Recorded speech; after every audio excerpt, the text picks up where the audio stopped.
I'm Ian Tapp with Bloodhorse.com, and this is your preview of the 2014 Keeneland November sale. This video is sponsored by TaylorMade Sales Agency. Keeneland's Geoffrey Russell gave us his thoughts on the market going into the sale that begins November 4th and runs through the 14th. Well, we're getting ready for the November breeding stock sale. I mean, it's the largest breeding stock sale in the world. It offers a great cross-section of pedigrees, both of the mares and also of the foals. So we look to the next 2 weeks as to welcoming a lot of friends back from different parts of the world. It's a very international sale. You'll see people from the Southern Hemisphere especially, and Europe in the first week, and then other emerging markets as the week goes on. So we're looking forward to it very much. Well, my favorite line has always been, the furthest away we get from 2008, the better it is. And I think that's more important for the breeding stock than it was even for the yearlings. We've come off a very good September sale, which followed up 2 very, very good years. So we're now getting to a good solid market. I think we've got to a plateau, and if we can just build on that and keep it solid for the next several years, it'll be very good for the market, keep expenses down, and get breeders to make some money. Once they start recouping some money in the yearling sales, they'll reinvest. Last year we saw the first time in 3 years people investing in long-term investment, which are the broodmares.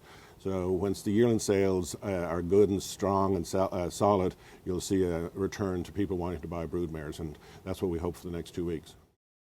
There are more than 2,000 broodmares cataloged in November, and since a mare's health is important to her success as a producer, we asked veterinarian Ernie Martinez how vet work can be used to the buyer's advantage. Pre-sale, when I work with a client who's interested in a mare, I will work with the consignor to gather any reproductive history that might be important.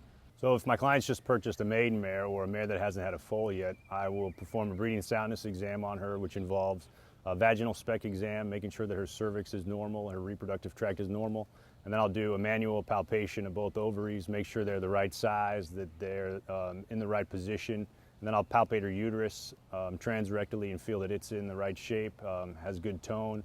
If it's a brood mare and she's pregnant, carrying a foal at the sale, then I'll just do a manual palpation, make sure that the fetus is in there, that the mare is pregnant, feel her cervix, make sure that she's got a nice tight closed cervix and that foal's not ready to come out.